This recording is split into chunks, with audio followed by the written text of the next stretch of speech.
प्रत्येक मनुष्य जीवन रे सुख शांति आनंद चाहे, किंतु समस्तक भाग्य रे सुख आउ शांति आउ आनंद मिले ना। कारण कौन? किछि लोक सुख आउ शांति आउ आनंद रे दिन अतिबाहित कला बेले बहुत लोक दुख जंत्रणा कष्ट रे जीवन अतिबाहित करते। कहीं कौन पाई? आमे तो समस्ते ईश्वरंकर सृष्टि को आसीचे। समस्त पई सूर्य किरण गोटिए, वायु गोटिए, पृथ्वी मध्य गोटे, जल मध्य गोटिए, पंचभूत सबु जगार परिपूर्ण होइकी अछि। तेणु कौन पाई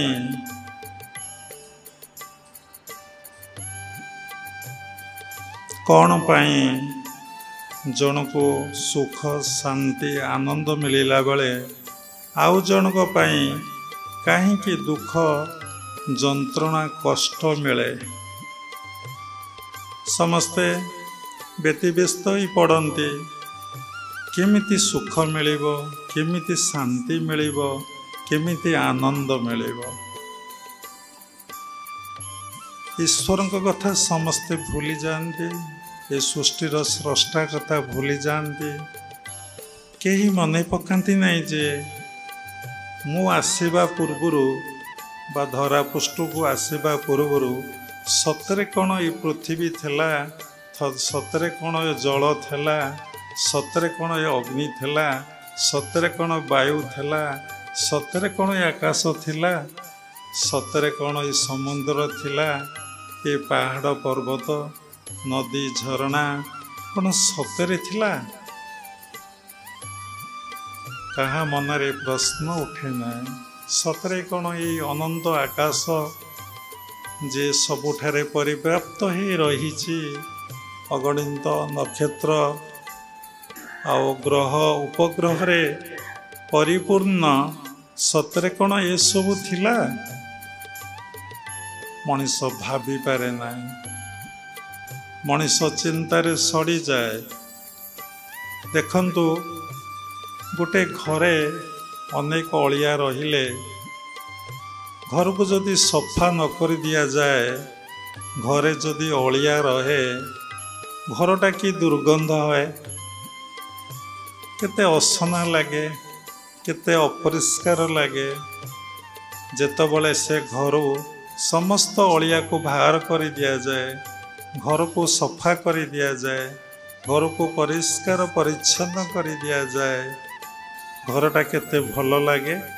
भौतिक जगतर कथा बाबा कहउचंती। मसिया सार्टे पिंधिले अपरिष्कार धोती कि गामछाटे यूज कले केते गंध हुए। पाटिटे सकाळु ब्रश न कले पाटरू की दुर्गंध बाहरे। से भली ये मनरे अनेक महिला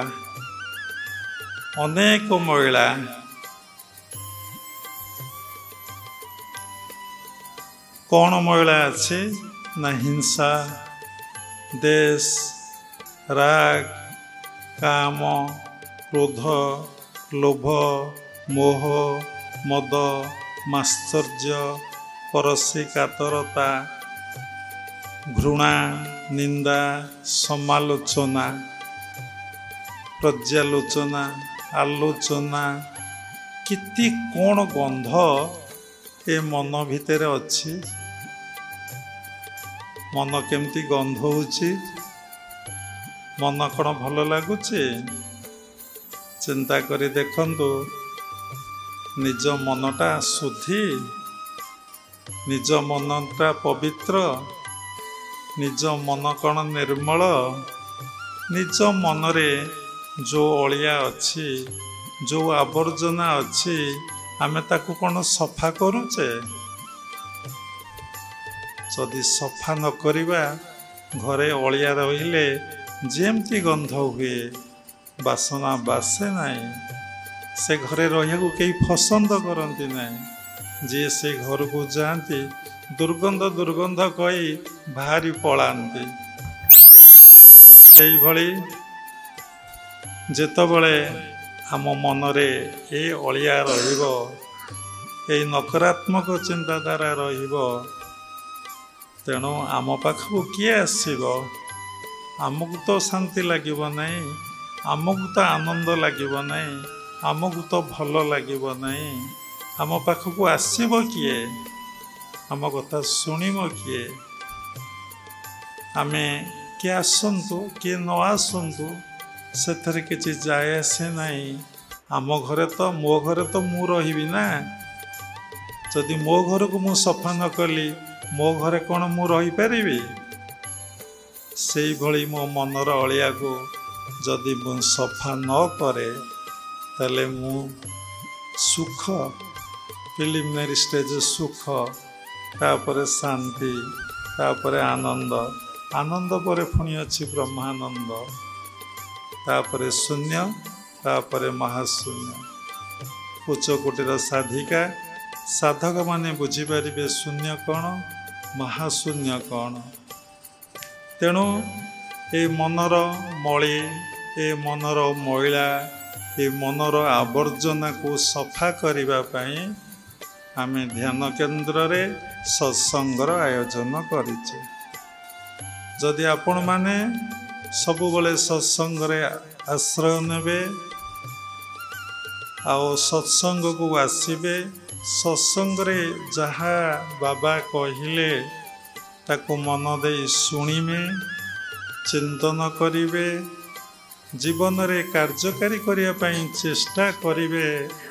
ଏ ମନରେ ଯେଉଁ ମଇଳା ଅଛି, ଏ ମନରେ ଯେଉଁ ଆବର୍ଜନା ଅଛି, ଏ ଯେଉଁ ପଚା ସଡ଼ା ଦୁର୍ଗନ୍ଧ କଚଡ଼ା ଯେଉଁ ଅଛି ସେ ପଳେଇବ।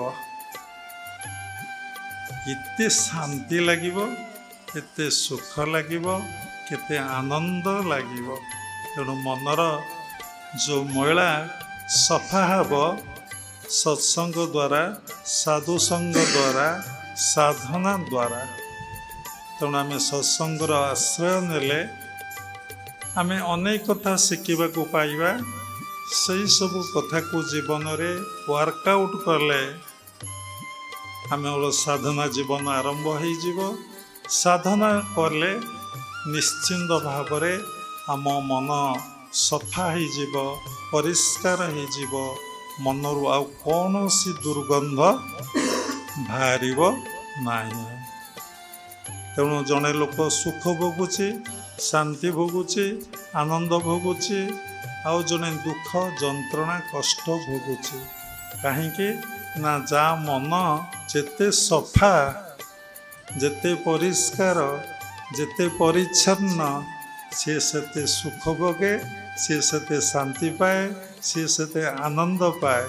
ଏଥିସହିତ ଶିକ୍ଷାର ଆବଶ୍ୟକତା ନାହିଁ, ଏଥିସହିତ ରୂପର ଆବଶ୍ୟକତା ନାହିଁ, ଏଥିସହିତ ଧନର ଆବଶ୍ୟକତା ନାହିଁ, ଏଥିସହିତ କୌଣସି ଜାତିର ଆବଶ୍ୟକତା ବି ନାହିଁ। ଏ ସମସ୍ତଙ୍କ ପାଇଁ କୁହାଯାଇଛି। ଗୋଟିଏ ଜାତି, ମାନବ ଜାତି, ଗୋଟିଏ ଧର୍ମ। ଆମେ ସମସ୍ତଙ୍କୁ ଭଲ ପାଇବା। କେଉଁ ବୋଧରେ? ନା ଆତ୍ମବୋଧରେ, ଦେହବୋଧରେ ଭଲ ପାଇଲେ ଆମେ ନିଶ୍ଚିନ୍ତ ଭାବରେ ଗୋଟେ ଶକ୍ତ ଧକ୍କା ଖାଇବା ବା ଚଟକଣାଟେ ଖାଇବା।